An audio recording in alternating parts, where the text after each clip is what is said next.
Samajwadi party के नेता स्वामी प्रसाद मौर्य ने सपा के राष्ट्रीय महासचिव पद से इस्तीफा दे दिया है। इसकी जानकारी उन्होंने खुद सोशल मीडिया प्लेटफॉर्म एक्स के जरिए दी। उन्होंने पोस्ट के जरिए सपा प्रमुख अखिलेश यादव और पार्टी के आधिकारिक सोशल मीडिया हैंडल को भी टैग किया। साथ ही स्वामी प्रसाद मौर्य ने इस्तीफा देने के कारण भी बताया। सपा नेता ने कहा कि जब से मैं समाजवादी पार्टी में सम्मिलित हुआ, लगातार जनाधार बढ़ाने की कोशिश की। सपा में शामिल होने के दिन ही मैंने नारा दिया था, 85 तो हमारा है, 15 में भी बंटवारा है। हमारे महापुरुषों ने भी इस तरह की लाइन खींची थी। भारतीय संविधान निर्माता बाबा साहब डॉक्टर अंबेडकर ने बहुजन हिताय बहुजन सुखाय की बात की तो डॉक्टर राम मनोहर लोहिया ने कहा कि सोशलिस्टों ने बांधी गार्ड, पिछड़ा पावे 100 में 60।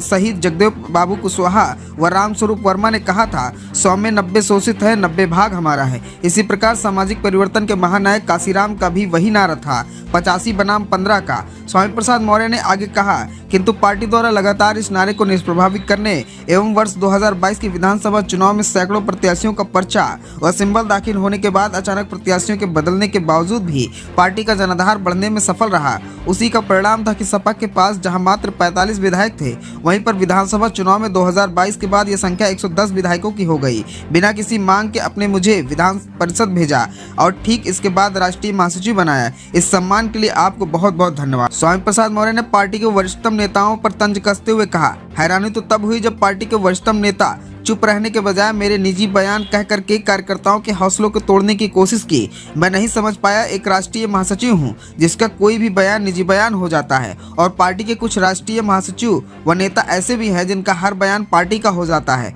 एक ही स्तर के पदाधिकारियों में कुछ निजी और कुछ पार्टी का बयान कैसे हो जाता है, यह समझ के परे है। दूसरी हैरानी यह है कि मेरे इस प्रयास से आदिवासियों, दलितों, पिछड़ों का रुझान समाजवादी पार्टी की तरफ बढ़ा है। बढ़ा हुआ जनाधार पार्टी का और जनाधार बढ़ाने का प्रयास एवं वक्तव्य पार्टी का न होकर निजी कैसे? राष्ट्रीय महासचिव का पद में भी भेदभाव है तो मैं समझता हूं ऐसे भेदभावपूर्ण महत्वहीन पद पर रहने का कोई औचित्य नहीं है। इसलिए समाजवादी पार्टी के राष्ट्रीय महासचिव पद से त्यागपत्र दे रहा हूं। कृपया इसे स्वीकार करें।